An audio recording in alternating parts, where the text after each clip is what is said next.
A paz do Senhor, meus irmãos, seja bem-vindo a mais uma pré-aula aí da lição de número 4.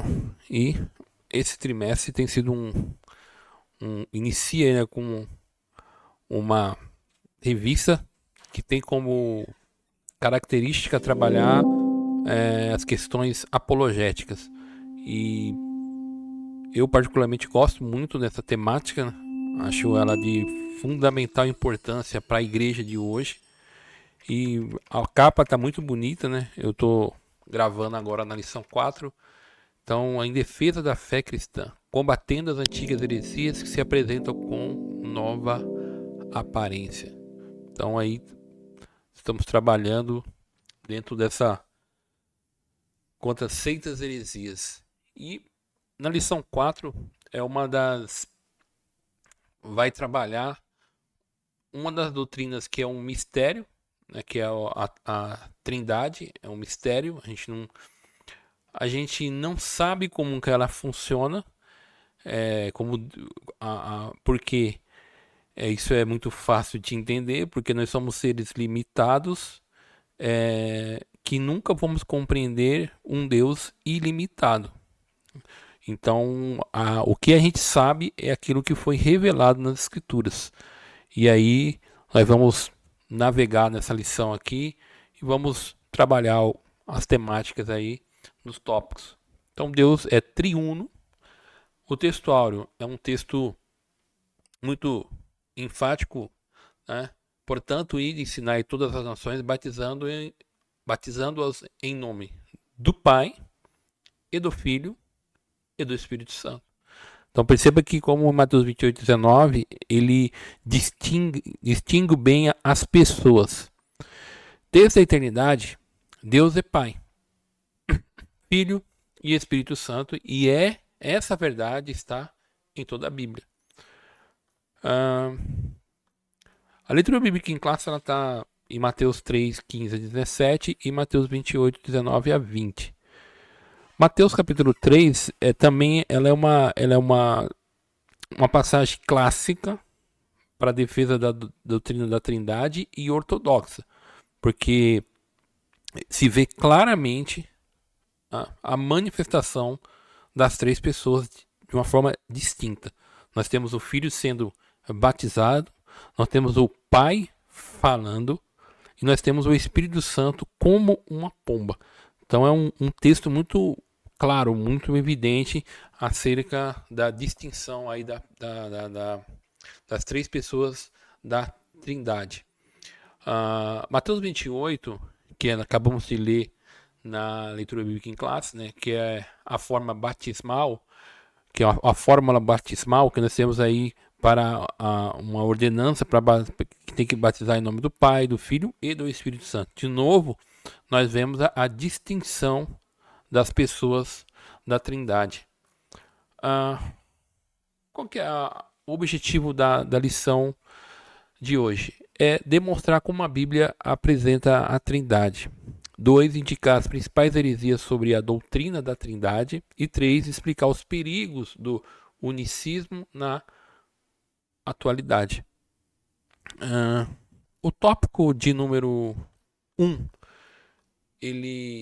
deixa eu só ler a introdução, né? No Novo Testamento mostra que os cristãos do período apostólico, né, reconhecia o seu Deus como triuno sem precisar da formulação teológica.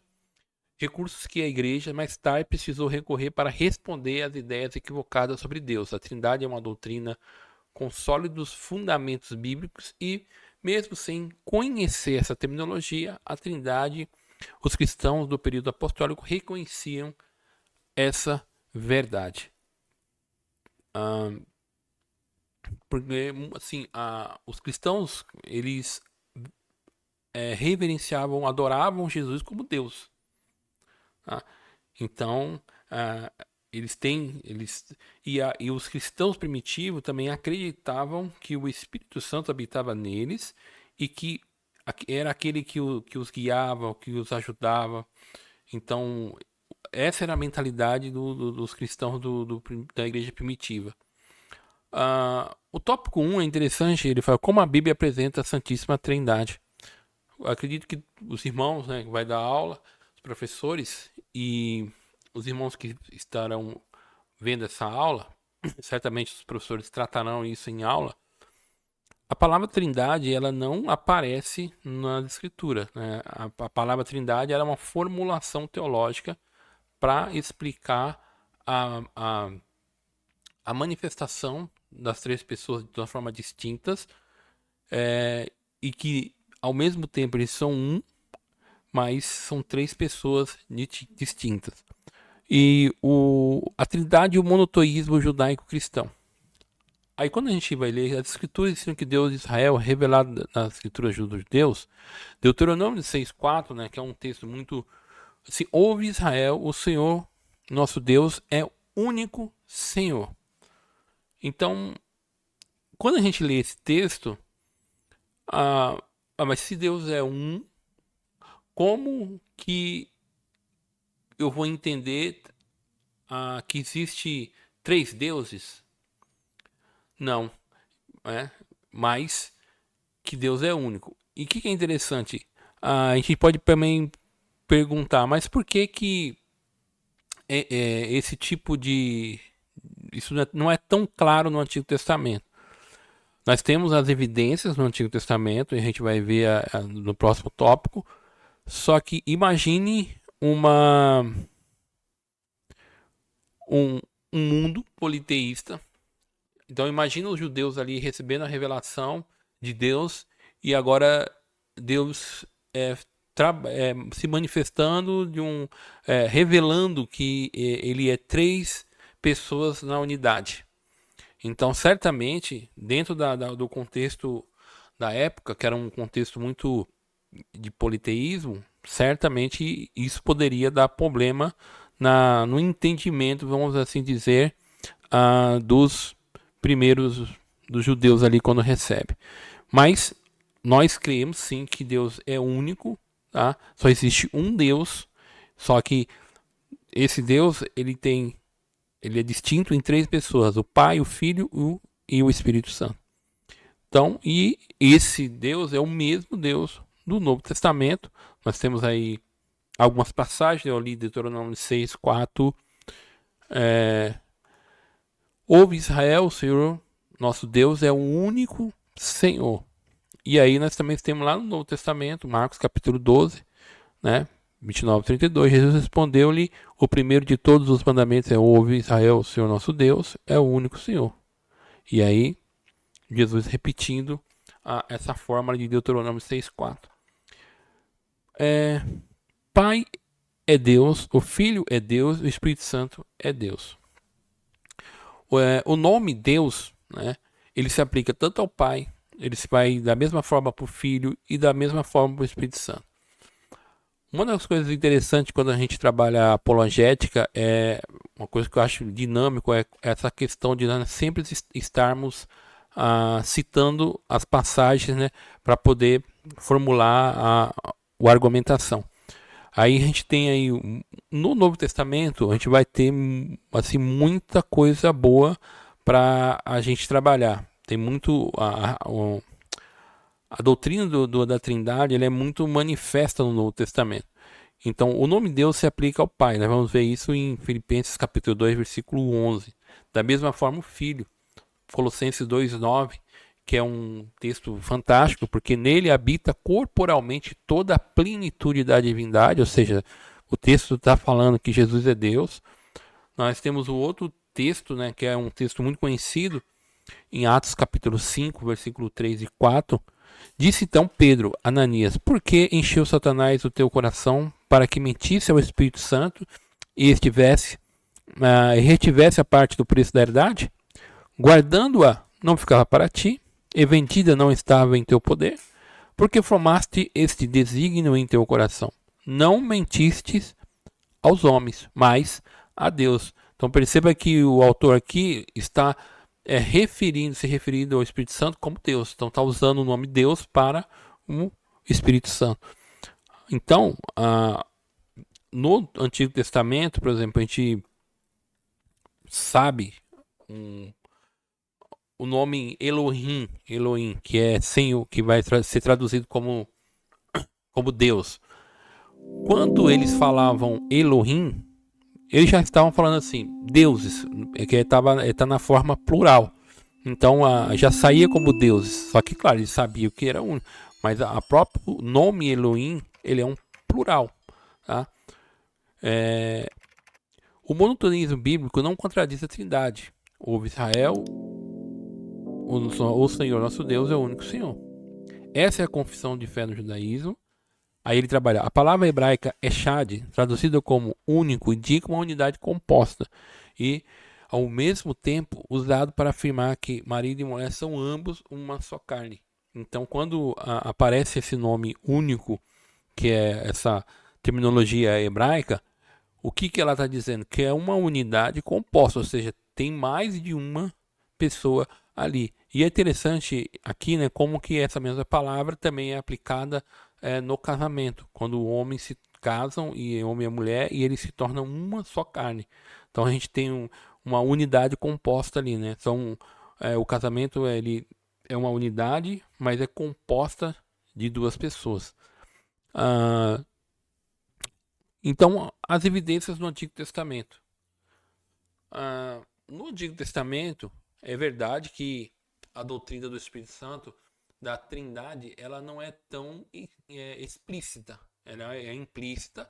A gente percebe, tá? Porque a gente vai ver aqui algumas vezes que o texto mostra as pessoas distintas da Trindade, mas ela não é muito clara, tá? E lembrando que a palavra de Deus ela é uma revelação progressiva. Então, quando nós olhamos as evidências, né, essa é a doutrina, está implícita desde o Antigo Testamento, pois as declarações que indicam claramente a pluralidade da unidade de Deus. E aí nós temos um texto muito conhecido de disse Deus, façamos o homem a nossa imagem e semelhança. Ou seja, se Deus está falando, façamos o homem a nossa imagem e semelhança, a nossa imagem e semelhança de quem? Não pode ser dos anjos. Tá? Deus não está falando com anjos. Outro texto assim, fala assim, eis e desçamos e confundimos ali a sua língua, para que não entenda uma língua do outro. Gênesis 11, 6 e 7, de novo. Desçamos e confundamos. Você veja que está tendo um diálogo ali na Trindade. E não para por aí, né? Isaías 63, 8 a 14. O Espírito Santo aparece alternadamente com Javé e com o anjo da sua face. Então, a gente tem no Antigo Testamento essas evidências que mostram a distinção das pessoas da Trindade. E no Novo Testamento é onde essa doutrina vai ser revelada, é onde ela vai ser manifestada, e aí a quantidade de textos que nós temos que mostram essa unidade, né, que tem essa pluralidade de pessoas, tá? O Pai, o Filho e o Espírito Santo, isso fica muito mais evidente no Novo Testamento. Então a Trindade bíblica, ou seja, a Trindade em si mesma, pregada pelos cristãos, consiste em um só Deus que subsiste eternamente em três pessoas distintas. A Trindade em si mesma. Então, qual que é a base bíblica da Trindade? Ela salta, né, à vista, o autor trabalha aqui, no Novo Testamento. Nós lemos em Mateus 28, 19, na distribuição dos dons espirituais, 1 Coríntios capítulo 12, versículos de 4 a 6. Ora, há diversidade de dom, mas o Espírito Santo é o mesmo. E há diversidade de ministério, mas o Senhor é o mesmo. E há diversidade de operações, mas é o mesmo Deus que opera tudo e todos. Então a gente vê o Espírito Santo, né? Vê a pessoa do Espírito, o Senhor e Deus. Então perceba como Paulo trabalha aqui de uma forma distinta as três pessoas da Trindade. Na bênção apostólica, também conhecida como bênção trinitária, né? Que é 2 Coríntios 13, 13, né? A graça do nosso Senhor Jesus Cristo, o amor de Deus e a comunhão do Espírito Santo seja com todos, com vós todos. Amém. Na unidade da igreja, nós vamos ver isso lá em Efésios capítulo 4, versículo 4 a 6. Há um só corpo, um só Espírito, como também fosse chamado em uma só esperança da vossa vocação. Um só Senhor, um só fé, um só batismo, um só Deus e Pai de todos, o qual é sobre todos e por todos, em todos. Ah, e não para, né? A gente vai ter lá em Isaías, nós temos em 1 de Pedro, 1, 2, nós vamos ter em Filipenses capítulo 3, versículo 3, tudo isso está registrado dentro da nossa revista. Então essa aula ela é muito boa para o quê? Principalmente, por exemplo, nós temos alguns grupos sectários que não acreditam na Trindade, né? Ou acredita, por exemplo, que Jesus ele é um ser criado, ou vão acreditar que a manifestação da Trindade, na verdade, não são pessoas distintas, mas são manifestações da mesma pessoa em época diferente, entendeu? Mas é a mesma pessoa, então não faz a distinção da pessoa. Então a gente tem essa. Ou nós temos, a gente vai trabalhar isso mais para frente. Então, a trindade dos credos, a trindade é a união de três pessoas, o Pai, o Filho e o Espírito Santo, em uma só divindade, iguais em poder e glória, majestade e eternidade, da mesma substância, embora distintas. Eu entendo que realmente a doutrina da trindade, ela é uma doutrina inicialmente muito difícil de compreender. De novo, por que isso? Porque nós estamos falando sobre o ser de Deus, nós estamos falando sobre a natureza de Deus. E nós não temos todas as informações. Nós não, empiricamente, a gente não consegue testar isso. O que a gente tem é o que as escrituras revelam, o que a palavra de Deus mostra. Antes de ir para o tópico 2, eu tenho um livro que eu gosto muito, que é esse livro Conhecendo as Doutrinas Bíblicas, do Maya Perma. É um livro extraordinário, né? Um livrinho que é bem. Não é um livro grande, mas ele é uma mini teologia sistemática, né? O Maya Perma é um cristão judeu, um excelente teólogo. E aí eu achei interessante o que ele fala sobre o Trino Deus.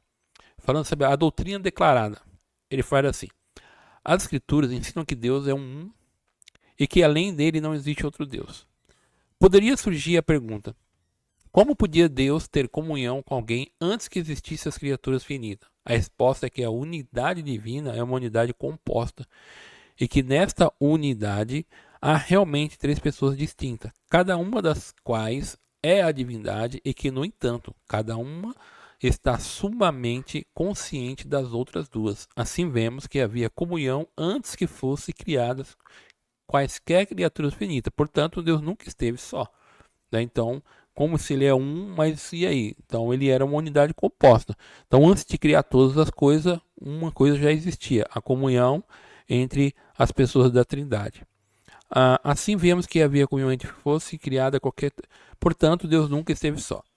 Não é o caso de haver três deuses, todos três independentes e de existência própria. Os três cooperam unidos no mesmo propósito, de maneira que, no pleno sentido da palavra, são um. O Pai cria, o Filho redime, o Espírito Santo santifica, e, no entanto, em cada uma dessas operações divinas, os três estão presentes. O Pai é preeminentemente o Criador, mas o Filho e o Espírito são tidos como cooperador na mesma obra. O Filho é preeminentemente o Redentor, mas Deus, o Pai e o Espírito são considerados como pessoas que envia o Filho a redimir. O Espírito Santo é o santificador, mas o Pai e o Filho cooperam nessa obra. Perceba que essa unidade composta, o Trino Deus, eles são três pessoas distintas e todos eles cooperam naquilo que eles estão fazendo, na criação, na redenção, na santificação. A Trindade é uma comunhão eterna, mas a obra da redenção do homem evocou a sua manifestação histórica. É bonito isso aqui, porque a revelação, a redenção em Cristo Jesus nos agraciou não somente com a salvação, que é só por si própria é algo extraordinário, mas nos deu o privilégio de nós conhecermos mais o Deus Trino, o Deus que se revelou nas três pessoas distintas aí, e que como eles cooperam para que, por exemplo, nós alcancemos a salvação. Aí eu vou passar pular aqui, né? A Trindade é uma comunhão eterna, mas a obra da redenção do homem focou a sua manifestação histórica. Aí ele fala assim: será tudo isso difícil de compreender? Como poderia ser de outra maneira, visto que estamos tentando explicar a vida íntima do Deus Todo-Poderoso? Então é interessante isso aí, né? Como que a gente vai falar, é difícil, mas nós não estamos falando de qualquer pessoa, nós estamos falando do ser todo-poderoso que é Deus. E aí tem uma citação aqui no final que diz assim: é verdade que a palavra Trindade não aparece no Novo Testamento. É uma expressão teológica, né, que surgiu no segundo século para descrever a divindade, mas o planeta Júpiter existiu antes de receber ele este nome. E a doutrina da Trindade encontrava-se na Bíblia antes que fosse tecnicamente chamada de Trindade. Então a gente viu aqui no primeiro tópico, em algumas passagens do Antigo Testamento, como o Antigo Testamento ele mostra, ele revela essa distinção das três pessoas da Trindade. E aí nós temos o tópico de número 2, né, as heresias contra a doutrina da Trindade. São duas principais heresias contra a Trindade, unicismo e unitarismo. E aí, dentro do unicismo, né, é essa coisa que são manifestação da mesma pessoa, e nós temos o unitarismo que invoca que só existe um Deus, não existe é, um, um- a- as três pessoas. Então é só um só. E aí, ambas são contrárias na Bíblia por tudo aquilo que nós já vimos e analisamos aqui no primeiro tópico. Ah, unicismo, né? Esse movimento, desde a sua origem do século III, é conhecido como monarquianismo, modalismo, patripacianismo e sabelianismo. Então nós temos aí as principais heresias, né? Heresiarcas, palavra difícil. Representantes desse movimento foram Noeto, Praxeas e Sabélio. Ele fala interessante, ele fala: o unicismo não nega a deidade absoluta do Filho, nem o do Espírito Santo, mas nega a Trindade, pois confunde as pessoas, porque para eles é a mesma pessoa. O Pai, Deus se revelou como Pai no Antigo Testamento, depois ele se revela como Filho e ele se revela como, ah, como o Espírito Santo. Só que isso é interessante para a gente meditar aqui. Quando nós vamos ler, por exemplo, a oração sacerdotal, né, em João capítulo 17, nós vamos ver que Jesus está orando e ali ele está se comunicando com o Pai. Então, não faria muito sentido a oração se Jesus está fazendo uma oração para ele mesmo, né? Se ele está falando com ele mesmo. Então, no Evangelho de João, capítulo 17, que é a oração sacerdotal. Ele falou assim, ó: depois de dizer todas essas coisas, Jesus olhou para o céu e orou: Pai, imagina se ele fosse orar assim: eu oro para mim mesmo. Tá? Então a própria construção da oração de Jesus, ela perderia o sentido se não existisse pessoas distintas. Ele vai: chegou a hora, glorifica o teu filho para que ele te glorifique. Pai e o filho. Pois tu lhe deste autoridade sobre toda a humanidade, ele concede vida eterna a cada um daqueles que lhe deste. A vida eterna é isto: conhece a ti, o único Deus verdadeiro, e Jesus Cristo, quem enviaste ao mundo. Eu te glorifiquei aqui na terra, completamente a obra que me deste para realizar. Agora, Pai, glorifica-me e leva-me para junto de ti, para a glória que tive ao teu lado, antes do princípio do mundo. Eu revelei o teu nome àqueles que me deste do mundo. Eles sempre foram os teus. Tu o deste a mim e eles obedeceram a tua palavra. Então, agora deixo este mundo e eles ficam aqui, mas eu vou para a tua presença, Pai Santo. Tu me deste o teu nome, agora protege-os com o poder do teu nome, para que eles sejam unidos assim como nós estamos. Percebe que se não existe uma pessoa, mais de uma pessoa, as pessoas são distintas, a própria construção da oração de Jesus ela perde sentido. Como é que ele está falando com depois ele falou assim, Jesus olhou falou assim, para o céu: Eu olho para o céu e falo assim, eu mesmo chegou a hora de eu mesmo glorificar. Não faz sentido. Então, é muito fácil a gente perceber essas questões na palavra de Deus. Então, o unicismo ele tem essa distorção. E aí, o que acontece? Né? Nós temos o unitarismo que vai defender que não existe mais de um. Não existe as pessoas, só existe o Deus, o Pai. Então, Jesus seria uma criação, uma criatura gerada pelo Pai. Tá? Que essa é uma dos grupos sectários que defende, por exemplo, que Jesus ele é criado, né? Ele é o primogênito, entende como primogênito ali como o primeiro criado, tá? Que distorce a uma distorção, a um desvio doutrinário daquilo que a Bíblia ensina. Tópico 2, né? A verdade bíblica. Ninguém no mundo chega à conclusão unicista simplesmente pela leitura da Bíblia. Pelo contrário, salta à vista de qualquer leitor a distinção das três pessoas da Trindade. Então, quando a gente vai ler o texto bíblico, eu acabei de ler uma passagem aqui em João 17,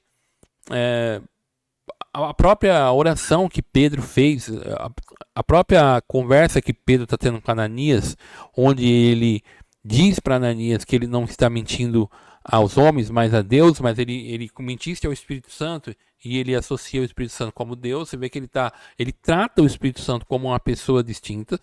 Então isso é muito, muito claro. E aí a gente tem tantos textos que trabalham isso, né?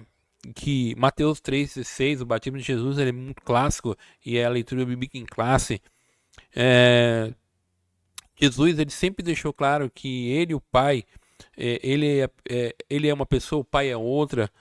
Nós temos aí João 8,16. Isso na verdade, julgo, o meu juiz é verdadeiro, porque não sou eu só, mas eu o Pai que me enviou. E na vossa lei está também escrito que o testemunho de dois homens é verdadeiro.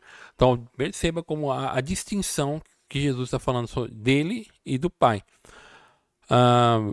Também, tipo, aí tem a oração a oração sacerdotal que eu li aqui, né, no versículo 3. Embora seja eles mesmo Deus, com frequência ele dirigia ao Pai como outra pessoa. Também nos seus discursos, aí, né, vamos ter vários textos trabalhando sobre isso daí. Então, isso é uma doutrina bem fundamentada dentro da palavra de Deus. Aí ele cita aqui de novo a oração sacerdotal. Trata-se de um relacionamento do tipo eu, tu e ele. Quando Jesus anuncia a vinda do Consolador, ele emprega a terceira pessoa, né? Interessante isso aqui também, João capítulo 14, versículo 16 e 26. Versículo 16: Eu rogarei ao Pai e ele vos dará outro Consolador para que fique convosco para sempre. Perceba que quando a gente vai encaixar aqui, vamos tentar encaixar, fazer um exercício aqui, encaixar a uma doutrina unicista que vai dizer que é a mesma pessoa, ou a unitarismo. Como que se construir essa frase aqui? Se eu rogarei ao Pai, ou seja, eu rogarei a mim mesmo, né? O Jesus rogaria a ele mesmo. Então perde-se o sentido e a gente vê quando a gente trabalha os textos bíblicos como que a própria revelação da palavra mostra essa distinção muito clara. Eu tenho falado a aula inteira dessa questão da distinção. São três pessoas distintas, mas eles são um. Outro texto, né? Aí tem outros textos aqui, embora ele seja ele mesmo Deus, João 10, 30, né? Eu, Pai, somos um. Quando Jesus faz essa declaração, perceba que os judeus querem apedrejar ele, porque falou assim, olha, você está dizendo que é Deus, tá?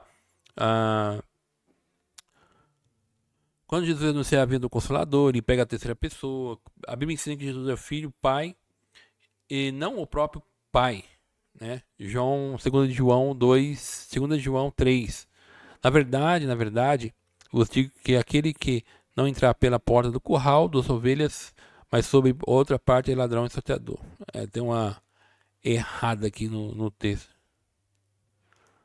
Eu estou trabalhando com a revista, só que a revista está dando errado aqui. A graça, a misericórdia e a paz da parte de Deus, Pai, e da do Senhor Jesus Cristo, o Filho do Pai, seja convosco na verdade e caridade. Perceba, olha a construção do versículo, né? A graça, a misericórdia, a paz da parte de Deus, Pai e da do Senhor Jesus Cristo, o Filho do Pai, seja convosco na verdade e caridade. O texto bíblico ele é muito preciso, né, na sua revelação. Então é muito difícil defender biblicamente o unicismo e o unitarismo, né? Então nós temos essa doutrina demonstrada em vários textos bíblicos. O unicismo é uma heresia antiga da atualidade, né? Perceba que o autor ele trabalhou muito, vai trabalhar muito essa questão do unicismo. Antes de eu falar um pouco do unicismo, uma coisa que é interessante nós olharmos é o seguinte, irmãos. Como é que eu vou falar isso? Eu vou falar isso com a gente canta hinos que são de grupos unicistas. Os hinos são muito bonitos, mas nós estamos cantando. Uma das coisas que sempre defende, né? Mas Deus pode salvar? Sim, Deus pode salvar. Mas ao cantar, ao falar, eu estou promovendo esse grupo. Por exemplo, eu sou um dos professores de escola bíblica. Então, geralmente, quando eu estou no púlpito e estão cantando, eu não canto. Eu fico ali adorando a Deus, glorificando a Jesus, mas eu não canto. Por quê? Porque eu entendo que se eu cantar, eu tô, tipo, autenticando aquilo ali. E aí, e se tem pessoas que sabem que é um grupo herético e eu tô cantando, então eu tô concordando com esse grupo herético. Então é uma coisa a se pensar, né? Ele fala assim, ó, o problema, na atualidade existem alguns movimentos evangélicos pentecostais que são unicistas e ensinam a respeito de um Deus diferente. Isso já vem no movimento pentecostal desde lá do início, né? Quando houve uma divisão, né? Aí as Assembleias de Deus dos Estados Unidos teve que fazer uma declaração de fé para poder reafirmar que eles eram trinitarianos. Então, de forma sutil, por meio de música, esses unicistas ensinam esse desvio doutrinário sobre Deus. Isso não é um mero jogo de palavras. Jesus diz que a vida eterna implica essa distinção. A vida eterna é essa, que conheça a ti só por o único Deus verdadeiro e a Jesus Cristo a quem enviaste, né? Então a gente vê que a salvação está atrelada nas pessoas da Trindade. Então não é algo importante. O pastor Paulo Romero, ele falava, eu vi ele falando uma vez isso aqui, acho que eu vi ele falando mais de uma vez. A gente tem que tomar muito cuidado porque a salvação, se a gente embarcar numa salvação errada, nós vamos desembarcar no céu errado. Então a gente tem que tomar muito cuidado nessa questão de a gente defender a fé. Aí ele fala assim, uma reflexão bíblica. O que dizer das pessoas convertidas por meio do ministério dessas músicas unicistas? Aqui o pastor Ezequiel foi muito preciso, né? Ele foi muito... não tem muito nem o que comentar, né? Aí ele fala assim, o poder é da palavra e não do movimento. A palavra de Deus é a semente, mesmo sendo semeada por mãos enfermas, infeccionada, a semente vai germinar. O apóstolo Paulo ele falou isso, né? Não importa como o evangelho é pregado, importa mais que ele seja pregado, porque a mensagem é tão poderosa que ainda que o interlocutor esteja em falha, ela vai fazer aquilo que é o propósito dela, né? Por causa do poder da palavra, do poder do evangelho. Não é por causa da pessoa que está falando, tá? Então a gente tem que tomar cuidado, porque senão a gente fica achando porque é o grupo, aquele tipo de música que faz com que a pessoa se salve. Não, é por causa do poder da palavra. Alguns podem dizer que se sente bem ouvir tais músicas, assim convém lembrar que ninguém está autorizado a fundar doutrinas com base em experiências humanas. As emoções caíram com a natureza humana no Éden e não servem como instrumento aferido da doutrina. Aí aqui que é importante eu ler isso aqui, porque isso aqui é uma coisa que tem que fixar na nossa mente, né? Então aí os professores que vão dar aula têm que trabalhar isso na sala de aula para fixar isso na mente dos alunos. A, a Bíblia é a única fonte de doutrina e não nas nossas emoções, pois somos norteados pela palavra na direção do Espírito, né? 2 de Pedro 1,19. Temos muito firme a palavra dos profetas, a qual bem fazei em estar atentos, como uma luz que aluminha em lugar escuro até que o dia esclareça e a estrela da alba apareça em vosso coração. Aí o autor, né, ele vai trabalhar uma questão sobre a confissão, né, oficial das Assembleias de Deus. E aí ele fala, essa aqui também é mais para ler, né, irmão? E essa revista, essa aula, né? Essa aula aqui é uma aula muito difícil para a gente comentar. Claro que eu poderia ter falado lá dos concílios, o concílio de Nicéia, onde o Ário ele foi ali pro embate, né? E é um dos que estavam ali debatendo, o Eusébio de Cesareia, sobre a questão no caso o Ário defendia que Jesus era um ser criado, ou seja, era um Deus menor, tá? Então no século 3, século 2, 3 é onde a questão da Trindade ele foi muito debatida. O próprio imperador teve que entrar em cena para poder ver isso, porque estava causando uma divisão doutrinária nas igrejas, tá? E também nas questões políticas e econômicas, para os irmãos entenderem a importância disso, tá? Aí nós temos o Credo de Nicéia em 325, se não me engano, 325, e aí no Credo de Nicéia, então vamos ter a formulação tão conhecida, né?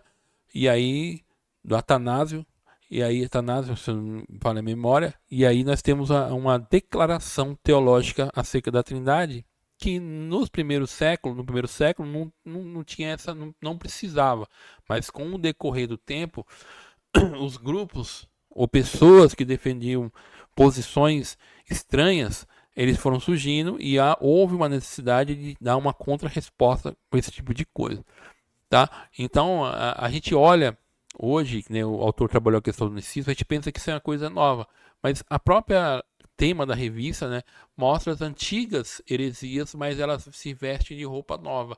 As heresias são assim, quando você vai puxar o fio da meada, você vai ver que vai cair lá no século 3, século 2, entendeu? Isso já foi debatido, já foi refutado. Então, posição oficial, o unicismo é condenado na Bíblia, considerado heresia pelas igrejas desde a sua origem e rejeitado pelos principais ramos do cristianismo e pela nossa declaração de fé das Assembleias de Deus. Temos um manifesto oficial contra o unicismo e o uso de músicas de grupos unicistas em nossas igrejas. A maioria de nossa liderança tem se posicionado contra essa heresia. A importância dessa decisão é para evitar que se adore a outro Jesus, o Jesus falso, diferente do revelado no Novo Testamento.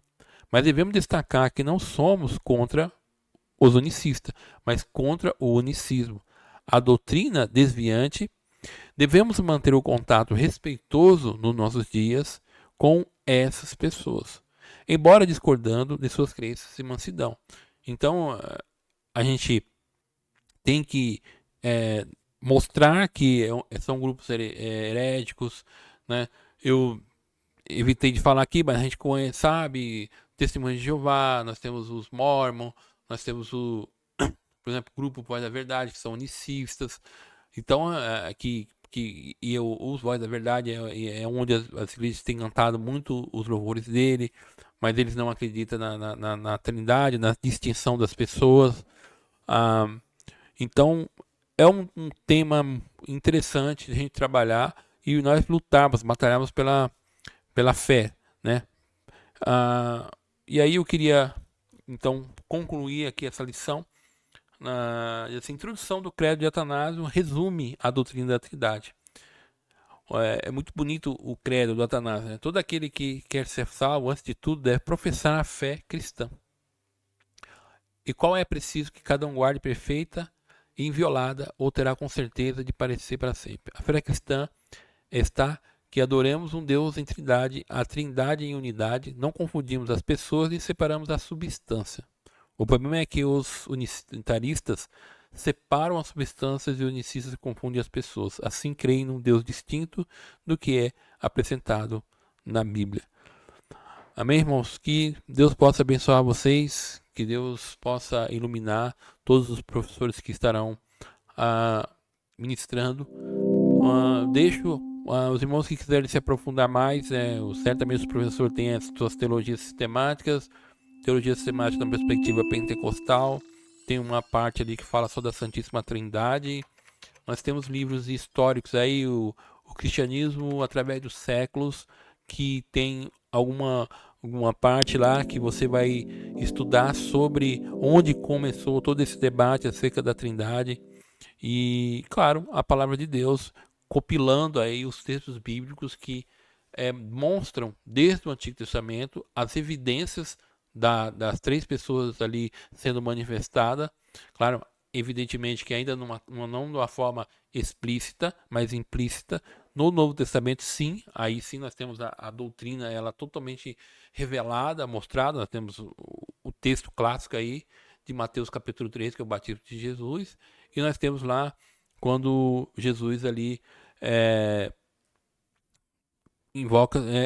envia os discípulos em Mateus 28.